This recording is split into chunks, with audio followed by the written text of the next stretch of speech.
Buenos días, ¿me escuchan?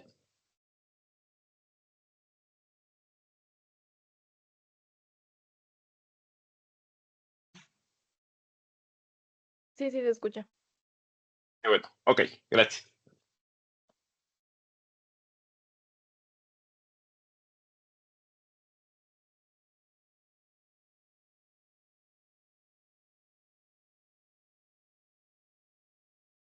Hola a todos, gracias por haberse unido.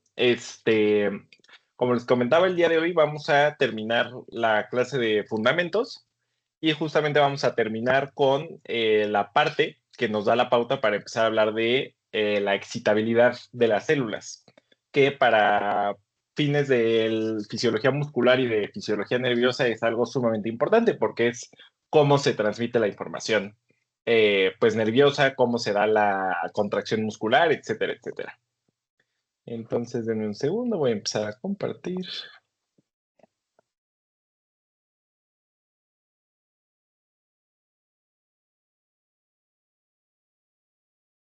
¿Alguna duda de la clase pasada? ¿Algo que no haya quedado claro? ¿O todo bien?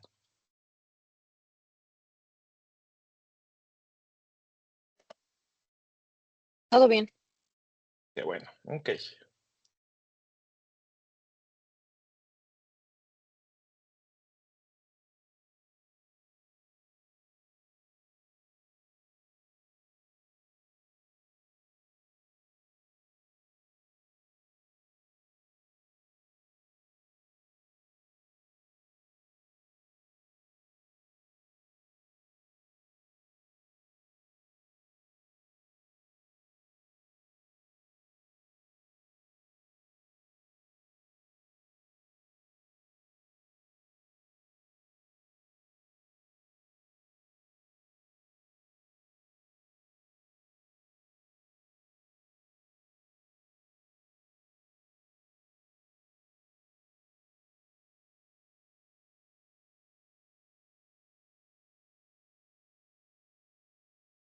Listo, ¿ya lo pueden ver?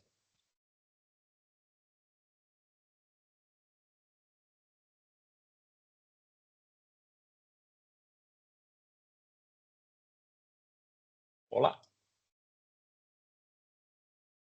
Sí, ya. Va. Bueno, entonces, como les comentaba, este es el último componente de la clase introductoria o de fundamentos que consiste en la biofísica de la membrana.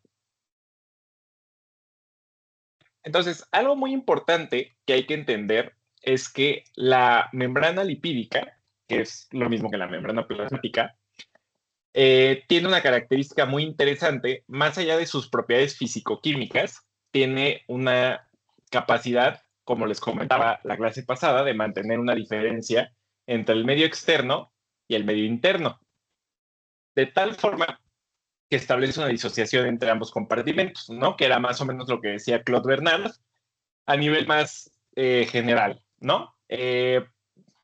Aquí más bien lo que entendemos por las propiedades biofísicas es la capacidad de la membrana plasmática de generar dos compartimentos con carga o polares, ¿de acuerdo?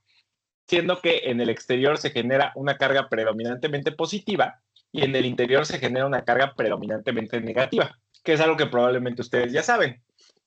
Sobre todo en el interior, ustedes saben que hay una abundancia de proteínas y que, por ejemplo, con tinción de hematoxilina y eosina, el citoplasma se tiñe preferentemente con la tinción de eosina. Y esto es justamente por la presencia de proteínas, ¿no?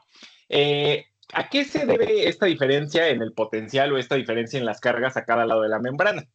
Pues que en el medio extracelular, como comentábamos, hay una abundancia muy importante de sodio, ¿de acuerdo? El sodio, como ya habíamos dicho, es el ion y específicamente el cation celular más abundante en el compartimento extracelular, ¿de acuerdo? Y recordemos pues, que el sodio tiene carga positiva.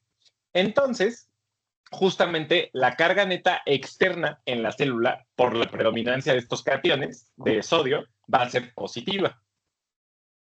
Y en el interior de la célula va a haber una predominancia de la carga negativa. Y ustedes dirán, ¿pero por qué? Si más o menos las concentraciones de sodio y de potasio a cada lado de la membrana son similares. En general, entendemos que en el exterior de la célula hay de 135 a 145 mil equivalentes por litro de sodio, mientras que en el interior de la célula la concentración de potasio es variable, pero generalmente oscila entre 155 y 160 mil equivalentes. ¿Cuál es la diferencia que existe dentro de la célula? Pues como les comentaba, hay un montón de proteínas dentro de la célula, ¿no? Entonces, el hecho de que existan proteínas dentro de la célula confiere una polaridad más negativa, sobre todo por estos aminoácidos básicos que en el medio se desprotonan y de esta manera adquieren una carga negativa. Pero más allá de la presencia de proteínas, también tenemos una abundancia de aniones, como los grupos fosfato que les comentaba, ¿no? Decíamos la clase pasada que el cloruro es el anión extracelular más abundante y en el compartimento intracelular los grupos fosfatos son los más abundantes, los aniones más abundantes. Entonces, justamente esta A pretende designar aniones genéricos, ¿de acuerdo? Pueden ser fosfatos, pueden ser los residuos de otras proteínas, etcétera, ¿no? Y algo que también es muy importante justamente es que dentro de la célula, ya en el compartimento nuclear, tenemos DNA. ¿Alguien se acuerda de por qué está conformado el DNA? Está conformado por tres cosas o tres elementos genéricos. Un grupo fosfato, Ajá. una azúcar de 5 carbonos, que es la desoxirribosa, y la base Exacto. nitrogenada. Perfecto, exactamente. Ese trímero, digamos, es el que conforma como que el monómero de DNA y ese monómero se va juntando con otros para formar la cadena. Bueno, justamente de manera muy importante, esta parte del grupo fosfato, que es la que permite la conexión con las otras cadenas carbonadas de la secuencia de DNA, tiene una carga netamente negativa, ¿de acuerdo? Entonces, la molécula de DNA, en toda su extensión, tiene una carga preferencialmente negativa. Y justamente esto es importante, primero porque da la pauta para que el interior de la célula sea negativo, pero también le confiere al DNA carga. Y entonces esto nos permite estudiarlo, pero también a nivel funcional nos permite hacerle modificaciones posttraduccionales. Bueno, al DNA no se le hacen modificaciones posttraduccionales porque no es una proteína, pero por ejemplo, como tiene una carga negativa, ¿alguien sabe qué es una histona? ¿O ha escuchado del término de histona?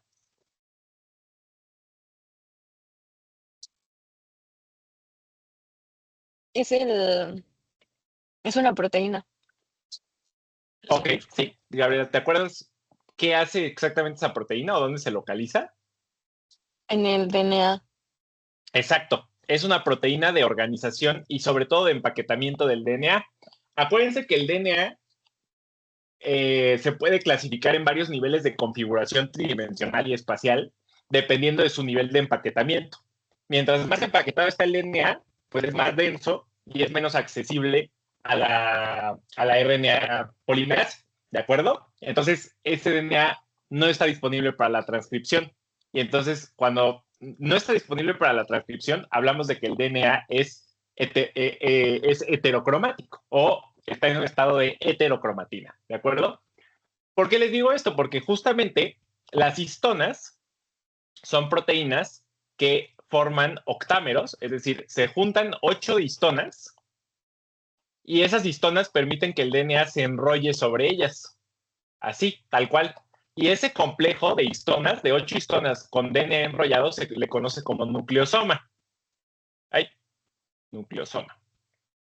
Y ese es el primer nivel de empaquetamiento del DNA y es un mecanismo también de modificación epigenética. Pero bueno, eso ya es como muy celular, entonces no nos vamos a meter con eso. A partir de todo lo que ya vimos de la carga del DNA, ¿qué característica creen que tengan las histonas? Si es que permiten la fijación del DNA a ellas para que se enrollen y se empaqueten.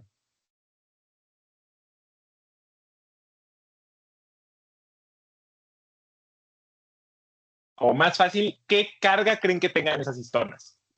Negativa. A ver, otra opción. Positiva.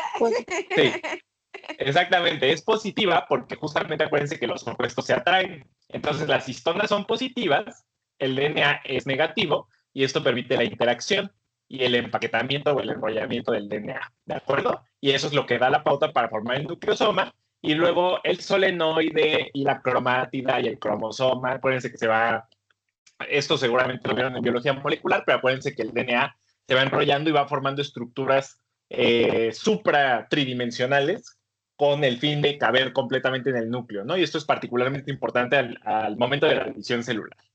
Entonces va formando estructuras complejas de empaquetamiento y bueno, ahora, quizás incorporando un concepto igual clínico que no va tanto de la mano con la biofísica de la membrana, pero ya que estamos hablando de esto, pues ¿por qué no mencionarlo? ¿Alguien o sabe cómo actúan o cuál es el mecanismo de acción de estos fármacos o de estos, específicamente de estos antibióticos llamados quinolonas?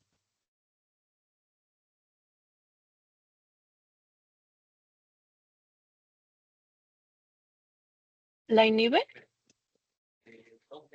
¿A qué?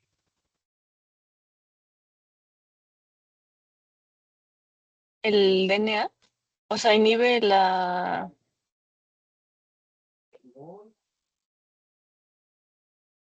transcripción. No exactamente, o sea, se podría considerar un efecto secundario del mecanismo de acción, pero fíjense que las quinolonas tienen un mecanismo de acción súper interesante, que es que, bueno, las quinolonas para empezar tienen dos blancos. Tienen un blanco que se llama DNA girasa y tienen otro blanco que se llama topoisomerasa tipo 4. Bueno, topoisomerasa 4, que a su vez es una topoisomerasa tipo 4, lo cual es medio redundante, pero pues así funciona. Estas enzimas son muy interesantes, se expresan principalmente en bacterias, pero son muy interesantes porque lo que hacen es que cuando este DNA se va plegando, háganse de cuenta que es como una trencita.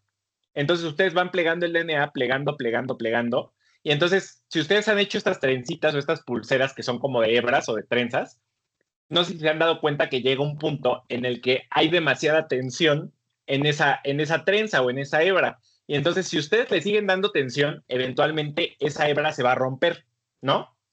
O sea, la tensión es tan grande que se tuerce y se rompe, ¿no? O imagínense con un trapo igual que le dan vueltas y vueltas y vueltas. Llega un punto en el que ya no le pueden dar más vueltas porque está demasiado tenso, está demasiado duro. Estas enzimas lo que hacen es que hacen cortes selectivos en secuencias específicas de la cadena de DNA y de esta manera alivian la tensión que se genera por el superenrollamiento. ¿De acuerdo? ¿Por qué una bacteria querría superenrollar su material genético? Pues justamente porque es un paso importante, como les comentaba, en el caso de las bacterias para la replicación, para que ellas puedan reproducirse. Entonces, estos antibióticos son súper interesantes porque lo que hacen es que inhiben estas enzimas.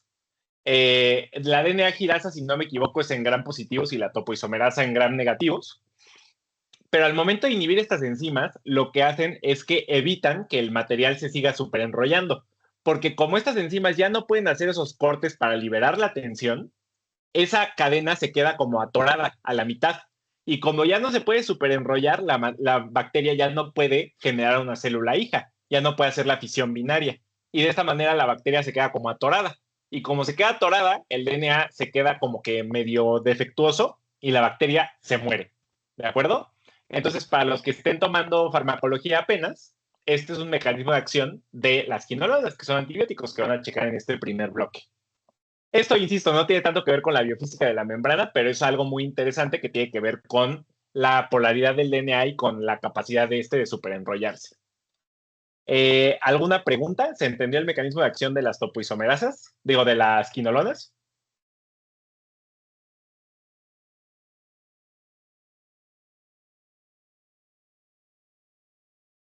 Sí.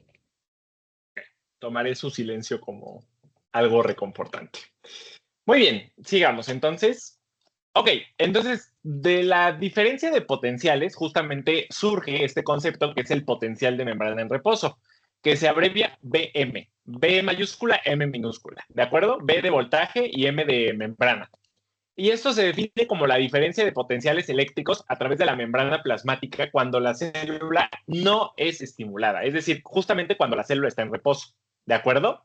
Entonces, Algo muy importante que ustedes tienen que entender es que el hecho de que haya una predominancia de cargas positivas al exterior de la célula y una predominancia de cargas negativas al interior es relativo.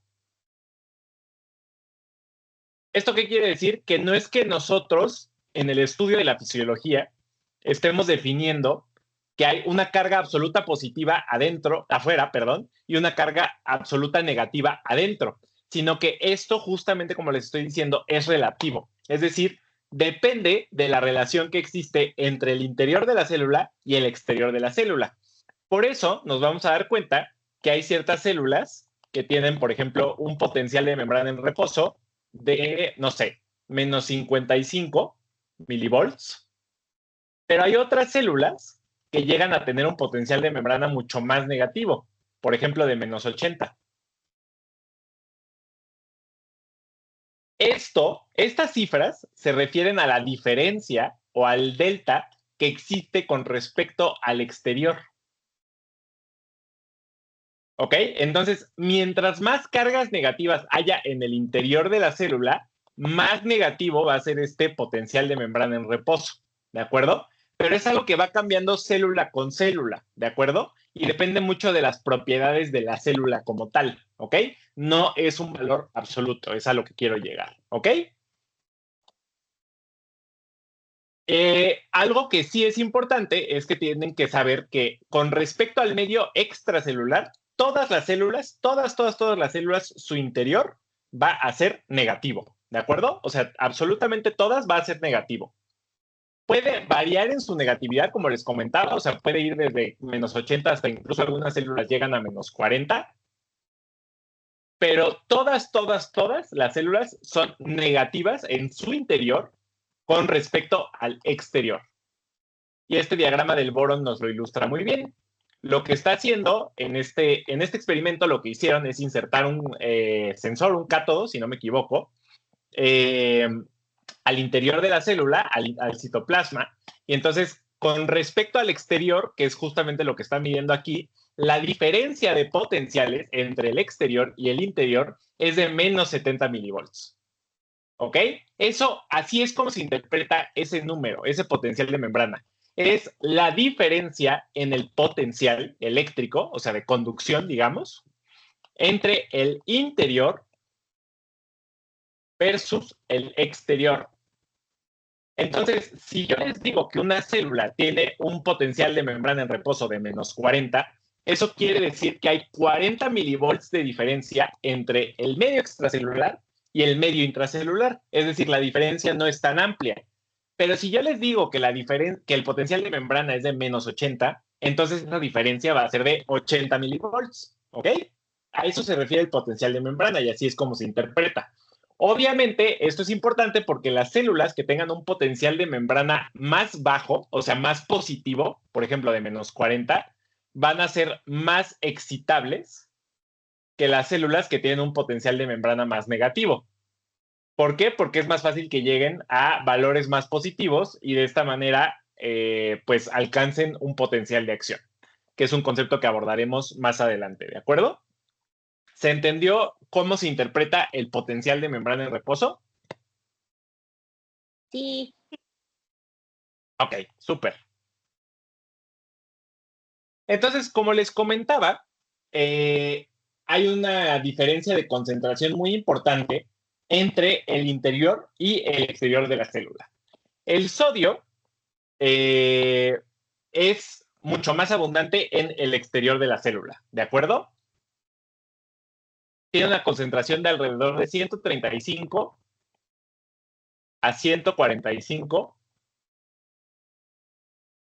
mil equivalentes o milimol, es lo mismo porque acuérdense que el sodio se parte en un solo catión estando en agua. Entonces esa modificación de concentración que aplicamos, por ejemplo, a la normalidad, no aplica, o a la molaridad incluso. El potasio, aquí dice que la concentración extracelular es de 5, pero realmente no. 5 sería el valor más alto. La concentración normal de potasio va de 3.5 a 5.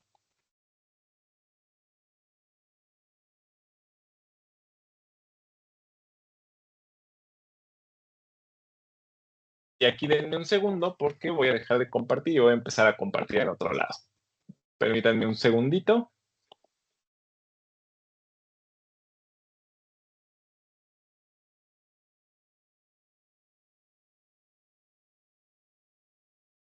¿Hasta ahorita alguna pregunta? ¿Todo claro?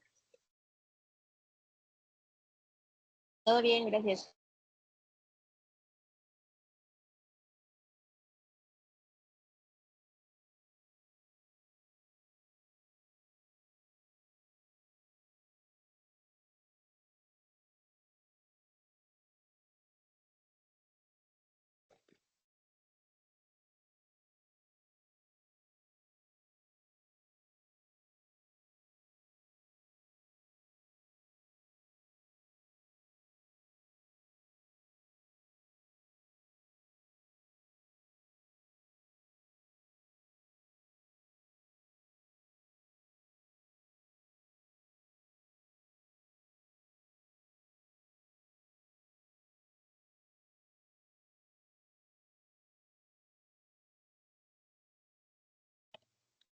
Ok, no, vamos a seguir como estábamos antes. Entonces, bueno, el calcio extracelularmente es relativamente abundante. Aquí está expresado en milimol, pero aquí en México lo expresamos en miligramos sobre decilitro.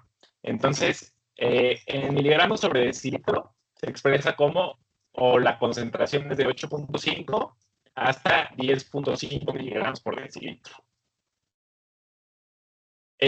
La concentración de protones, bueno, aquí viene expresado como pH. ¿Alguien se acuerda de cuál es el pH normal, sérico?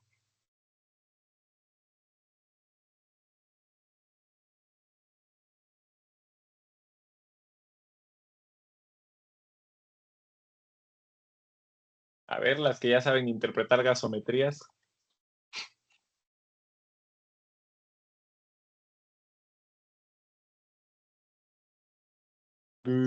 Ok. 7.35 a 7.45. Ajá, muy bien. Acuérdense que el pH es adimensional, es decir, no tiene unidades. El cloro va de 95 a 105, aunque en algunas bibliografías lo pueden encontrar de 90 a 110. Y los aniones proteicos, que en general tienen que ver con grupos fosfato, por ejemplo, el fósforo, va de 2.5 a 4.5. Y vean cómo cambian las concentraciones intracelularmente. El sodio intracelular va como de 10 a 12. El potasio, como les comentaba, es bastante elevado, va de 150 hasta 160. El calcio intracelular es extremadamente bajo, o sea, es prácticamente, o sea, si eso lo convertimos a una notación normal, ay Dios, es de 0.00001, ¿ok? Milimol. Bueno, si lo convertimos a miligramos es como 0.0005, pero, o sea, la concentración intracelular de calcio es mínima. ¿A alguien se le ocurre por qué podría ser esto? O sea, ¿por qué la concentración de calcio es tan baja intracelularmente y por qué está tan regulada la concentración de calcio? Hay dos razones principales.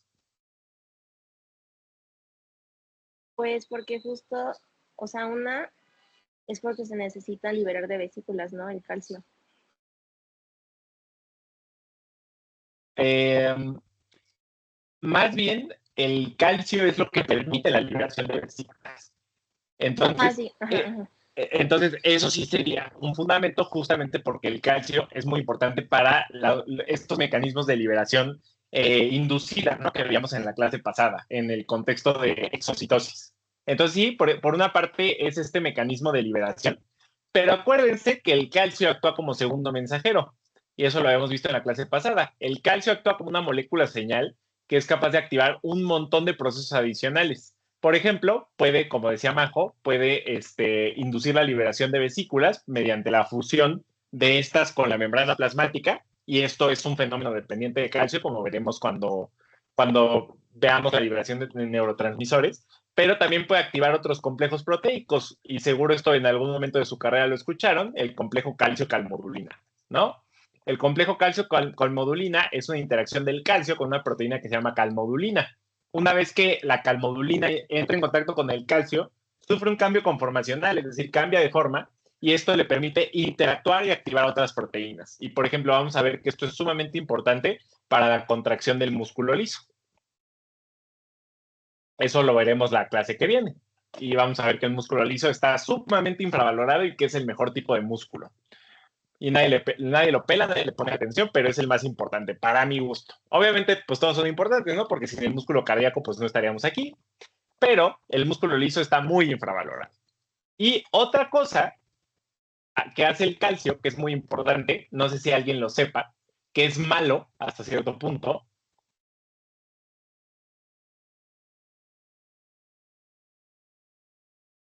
Empieza con A y termina con apoptosis.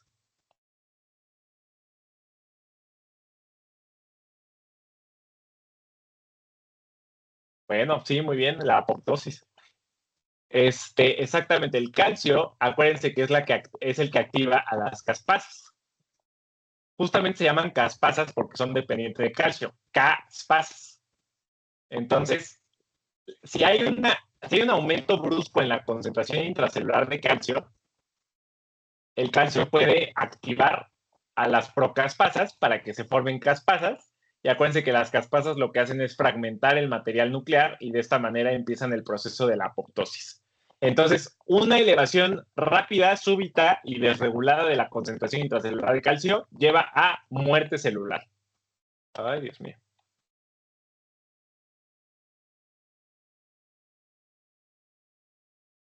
Y eso, pues, a la célula, como se podrán imaginar, pues no le gusta tanto. El pH intracelular es mucho menor que el pH circulante o el de la sangre. Realmente el pH intersticial, es decir, el del líquido extracelular, que no es sangre, oscila más o menos entre 7.2 y 7.3, pero propiamente el pH intracelular es más bien ácido. Y esto es porque el metabolismo celular produce protones, ¿no? Ya desde la glucólisis producimos 2 protones mediante el mecanismo de formación de NADH. Y esto, pues, es parte del metabolismo normal, ¿no? Y obviamente hay un montón de mecanismos implementados tanto intra como extracelularmente para regular el balance ácido-base. Y esto lo veremos a nivel pulmonar y renal, sobre todo, pero también de la sangre.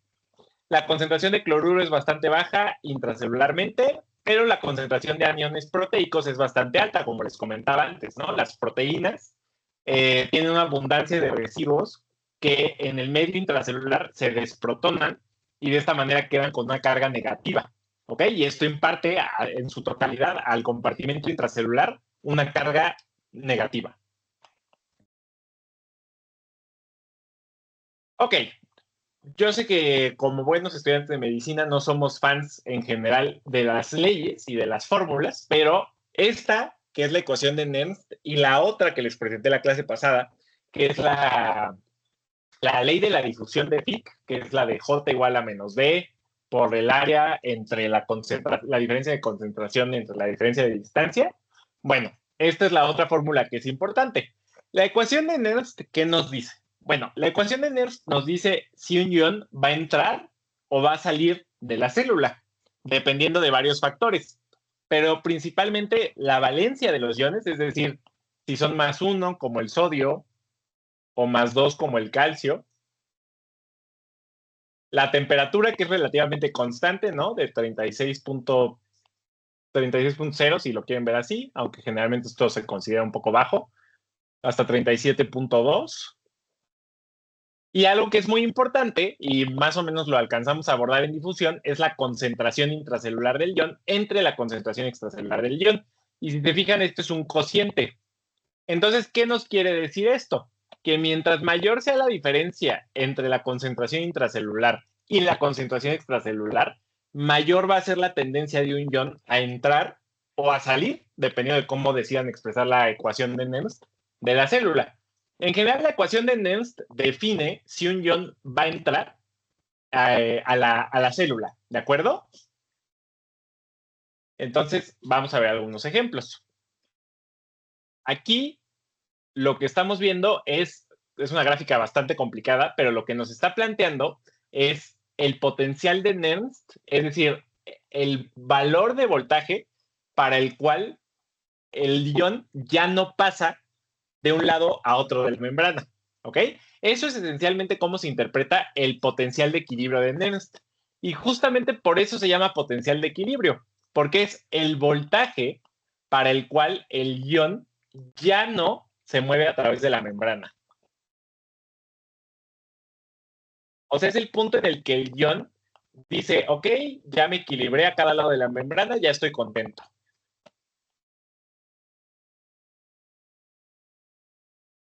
No sé si alguien de aquí estuvo la clase pasada, creo que sí, pero acuérdense que a nivel de difusión nosotros habíamos planteado que los iones, bueno, y en general los solutos, se mueven siguiendo un gradiente de concentración, es decir, una diferencia de concentraciones.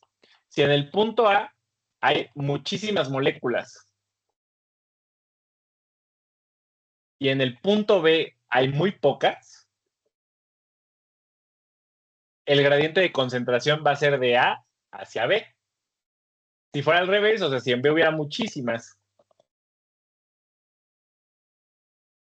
y en A muy pocas, pues entonces se invierte, ¿no?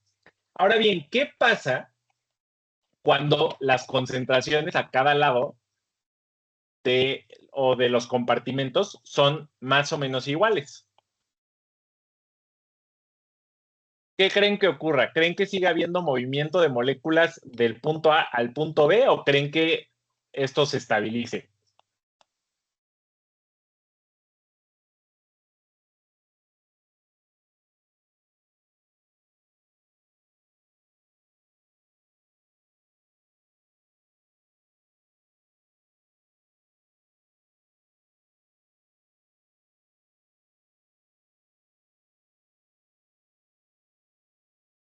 No, pues que se estabilice.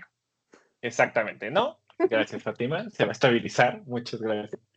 Entonces, justamente cuando ocurre este punto de equilibrio del gradiente de concentración, es decir, cuando hay más o menos aproximadamente la misma cantidad de partículas de un lado a otro de la membrana, esto implica que ya no va a haber un gradiente o un movimiento neto de un punto A un punto B, ni viceversa. Esto es solamente si nos atañemos al principio de que las moléculas solo se mueven siguiendo un gradiente de concentración. Pero ¿qué creen? Que no es tan fácil, obviamente, ¿no? Como todo en el cuerpo, pues es complicado. Y entonces, sobre todo las moléculas con carga, como lo son los iones, no solo se guían por el principio de diferencia de concentración, también se guían por el principio de la diferencia de carga, ¿ok? Entonces, habíamos dicho que en el interior de la membrana hay una abundancia de ¿qué? ¿Cargas positivas o negativas?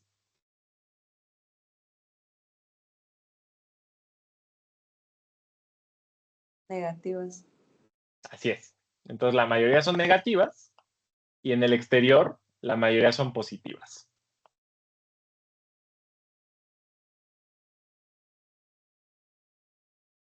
Ok, aquí viene la parte interesante. Y el otro día vi un meme que decía, yo titulándome de medicina sin saber si el potasio entra o sale de la célula. Entonces, parte de la intención de esta clase es justamente determinar lógicamente qué es lo que le va a pasar al potasio y al sodio y al cloruro y al calcio, etcétera, etcétera. ¿Ok? Entonces, ¿el potasio es más abundante intra o extracelularmente? Intra. Extracer. Intra. Ok. Intracelularmente hay mucho potasio.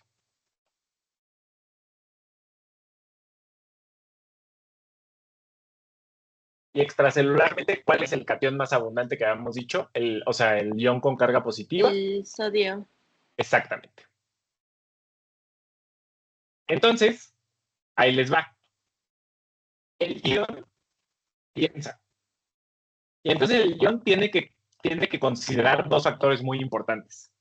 Tiene que considerar la diferencia de concentración a cada lado de la membrana, pero también tiene que considerar la diferencia de carga. ¿Ok? Esto no es un problema, por ejemplo, para el sodio. ¿Por qué? Porque el sodio es positivo y está en un ambiente lleno de cargas positivas. ¿Al sodio le gusta estar afuera? ¿Sí o no? Sí. Sí. No, no, porque acuérdense que positivo y positivo se repele. igual que negativo y negativo. Entonces, el sodio, por carga, quiere entrar a la célula, ¿están de acuerdo? Porque el sodio quiere entrar a un lugar donde haya más negatividad. Ahora bien, por diferencia de concentración, es decir, por abundancia de sodio al exterior de la célula y al interior, ¿el sodio quiere estar dentro de la célula, sí o no?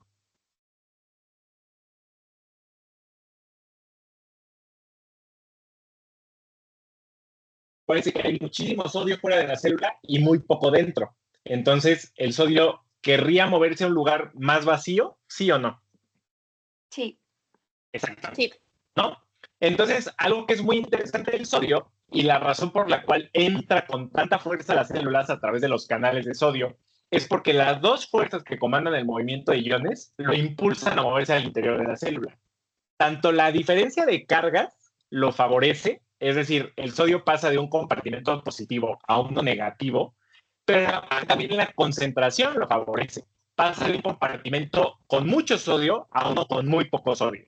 Entonces, el movimiento neto del sodio es del exterior al interior. ¿Ok? ¿Se Por entendió eso esa es parte? o sea, por eso es el ion que es utilizado justo para lo del potencial. O sea, porque es Exactamente. como súper potente. O sea, por eso ese es el elegido. Exactamente. También hay que considerar que los potenciales de acción los desencadena el sodio, pero realmente el efector acaba siendo el calcio, porque el calcio también quiere entrar mucho a la célula. Pero eso lo vamos a ver. Pero sí, justo, Majo. Justamente por este principio del equilibrio de Nernst. Y algo que, y lo que dicta el equilibrio esencialmente es en qué, como les comentaba, es en qué voltaje el sodio o cualquier ion va a dejar de moverse a través de la membrana. Entonces, el potencial de equilibrio del sodio es de 66.6 milivolts. Es decir, no es hasta que el interior de la membrana se vuelve positivo, sino que se vuelve muchísimo más positivo que el exterior. O sea, cuando alcanza un potencial de membrana de 66.6 milivolts el interior, es que el sodio dice, ok, yo ya me voy a dejar de mover porque ya hay mucha positividad aquí adentro, probablemente ya hay muchos iones positivos aquí adentro, entonces yo ya no me quiero mover al interior. Yo ya me voy a quedar equilibrado en el interior y en el exterior. ¿De acuerdo? Así se interpreta el potencial en Nernst. Y justamente por eso, insisto, se llama de equilibrio, porque es el punto en el que el ion alcanza su equilibrio a partir del cual decide estar o se siente a gusto, por decirlo de alguna manera, en el interior y el exterior de la célula. ¿Ok? Vamos a hablar ahora del potasio, que es un caso un poquito más complejo. Entonces, habíamos dicho que el potasio es súper abundante intracelularmente, ¿no? Y habíamos dicho que la carga neta intracelular es muy negativa. Entonces vamos a hacer el mismo ejercicio. Por diferencia de concentración, el potasio querría entrar o salir de la célula. Salir. Exactamente. El potasio quiere salir por diferencia de concentración. Pero ¿qué creen? Si estábamos hablando ahora de carga, de diferencia de carga a cada lado de la membrana, ¿qué creen que haga el potasio?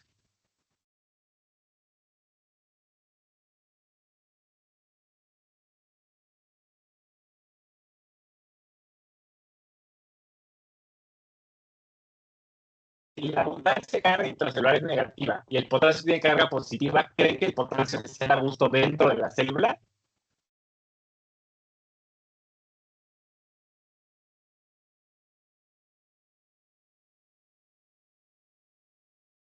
Pues sí, ¿no?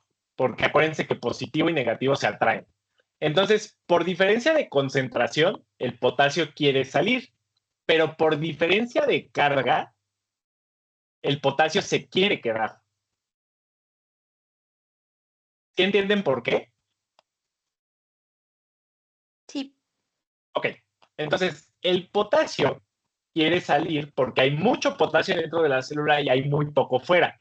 La diferencia entre el potasio intracelular y extracelular es súper abundante. O sea, el potasio intracelular es como de 150 y el potasio extracelular, pongamos que es como de 5. O sea, es una diferencia de 30 veces. Ahora bien, es cierto que la célula intracelularmente tiene muchas cargas negativas y eso al potasio le gusta. Pero el potasio, más bien ahora se va a guiar por la diferencia de concentración. ¿Ok? Es un ion que pasivamente, porque hay canales de potasio, es un ion que va a tender a salir de la célula, a pesar de toda esta maraña. ¿Por qué? Porque la diferencia de concentración le gana a la diferencia de voltaje.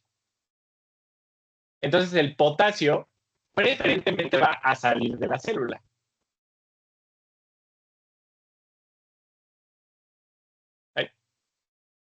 ¿Cuál es el potencial de equilibrio de Neff del potasio? Menos 90.8.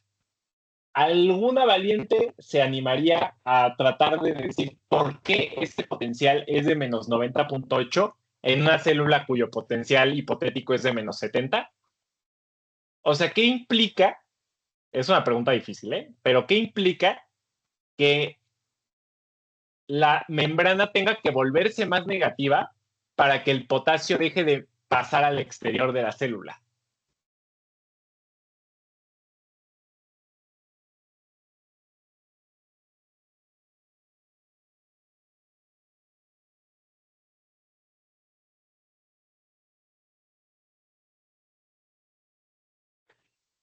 Bueno, está complicada, ¿no? Entonces, habíamos dicho que hay dos cosas que mueven al ion: la diferencia de carga y la diferencia de concentración.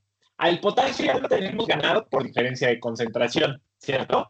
O sea, el potasio se va a salir por diferencia de concentración. Entonces, si ustedes quieren retener al potasio dentro de la célula, ¿qué tienen que hacer en la célula? O sea, en el interior de la célula, con la carga. ¿Qué tienen que hacer? ¿Volverla más positiva o más negativa?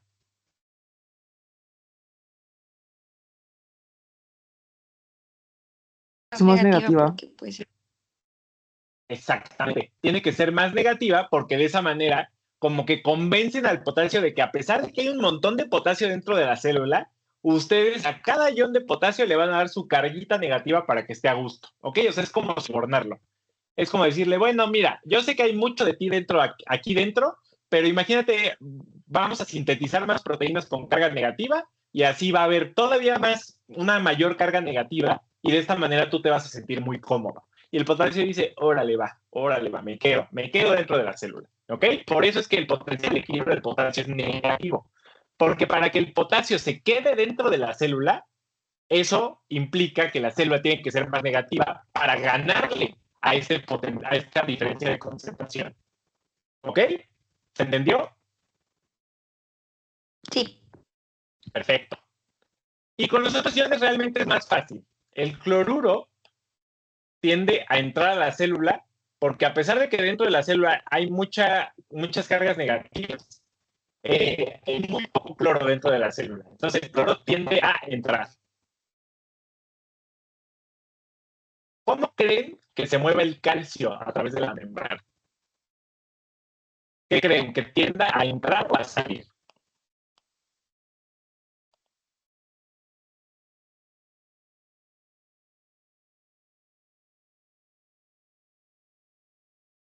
Recordando que por la diferencia de concentraciones.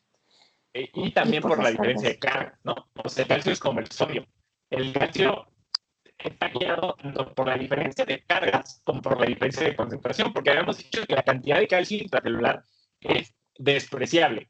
O sea, habíamos dicho que es de 0.00005 aproximadamente, y afuera es como de 8.5 a 10.5. Entonces, ahí les va un dato muy interesante. Como justo ahorita, como dijo Majo, el sodio como que está muy valorado en términos como del estudio de la fisiología porque es el que desencadena los potenciales de acción. Y justamente esto es por la diferencia de concentración, pero también de voltaje a cada lado de la membrana. Pero realmente el catión que entra con más avidez a la célula, o sea, el más entrón, o sea, el que de verdad está en la fila del antro pidiendo que lo dejen entrar, por favor, por lo que más quieran, es el calcio. El calcio es el catión extracelular que entra con más avidez a la célula. Tanto es así que tiene un potencial de equilibrio de aproximadamente más 150 o 200. Imagínense, o sea, no es hasta que esa célula se vuelve exageradamente, vomitivamente positiva que el calcio deja de querer entrar. Y esto es justamente por la combinación de una diferencia de cargas, pero también una diferencia de concentración. Pero, como ya comentamos, el calcio tiene que estar muy regulado. Entonces, la entrada de calcio y su efecto dentro de la célula está súper, súper, súper regulado, ¿ok? O sea, el calcio es un peligro si lo dejas solo. Entonces, el calcio está muy, muy, muy, muy, muy regulado. Y vamos a ver en la próxima clase, que es la clase de músculo, que hay un montón de mecanismos que están interviniendo para eliminar la concentración de calcio intracelular cuando ésta se eleva mucho. Pero bueno, eso lo veremos la próxima clase. ¿Ok? Salud. Entonces, para resumir, ¿el sodio entra o sale de la célula? Entra. Entra. ¿El potasio entra o sale?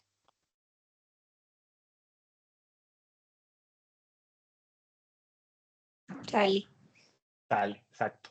¿No? Es al que tienen que sobornar con más cargas negativas para que se quede. El cloruro entra. Y este, por ejemplo, es el fundamento de la hiperpolarización, que es la disminución del potencial de membrana, pero eso lo vamos a ver después. Y el calcio, súper, súper, súper entra, ¿no? O sea, es el que más quiere entrar. O sea, entra con signos de exclamación. ¿Ok? Entonces, ese es el comportamiento de los iones a través de la membrana y justamente esto se debe, insisto, a dos cuestiones. A la diferencia de carga y a la diferencia de concentración a cada lado de la membrana. El único que tiende a salir es el potasio y eso también va a ser muy importante para el mecanismo de pues la fase 4 del potencial de acción tanto en células nerviosas como en células cardíacas, que lo veremos más adelante. Y justamente, si se fijan, como les comentaba la clase pasada, entonces el sodio quiere entrar y el potasio quiere salir. ¿Se acuerdan cómo habíamos dicho que actuaba la sodio-potasio ATPasa? ¿Qué saca y qué mete la sodio-potasio ATPasa?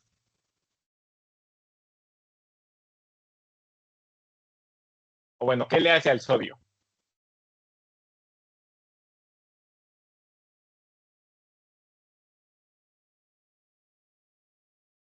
Lo saca. O sea, el potasio lo mete. Entonces, si se fijan, es justo lo contrario a lo que hace con esto, a lo que quiere hacer cada uno de estos iones. Y por eso, este mecanismo de antíprope, es decir, de sacar uno y meter otro, es dependiente de ATP. Y por eso es un ejemplo de transporte activo primario. Y por eso gasta tanta energía, porque imagínate cuánto tiempo y cuántas veces se mueven a lo largo de la célula. O sea, imagínense cuánto potasio sale pasivamente y cuánto sodio entra igual pasivamente o por potenciales de acción. O sea, la sodio-potasio ATPasa no se le acaba. ¿Ok? Entonces es súper importante esta proteína. Y también vamos a ver que es un blanco farmacológico muy interesante de un fármaco que se llama digoxina. Pero, pues eso ya lo vamos a ver después, cuando estemos hablando de potenciales cardíacos o del miocito. Muy bien. Eso sería todo por la parte de introducción. Como les comentaba, la próxima clase ya vamos a empezar con músculo, que es un tema que mucha gente como que echa de lado, pero la verdad es que es súper importante y es muy interesante. No sé si tuvieron alguna duda de lo que vimos el día de hoy, o todo claro, todo bien.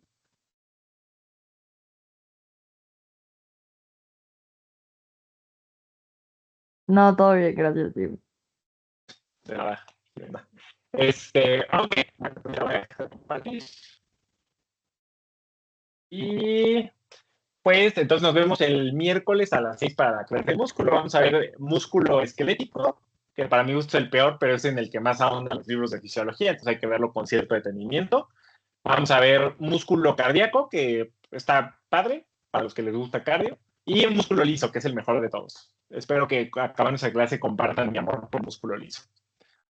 Pues bueno, si no tienen más dudas, sería todo y les agradezco mucho su asistencia. Gracias. Te digo, Gracias. Bye. adiós. Bye, bye. Gracias.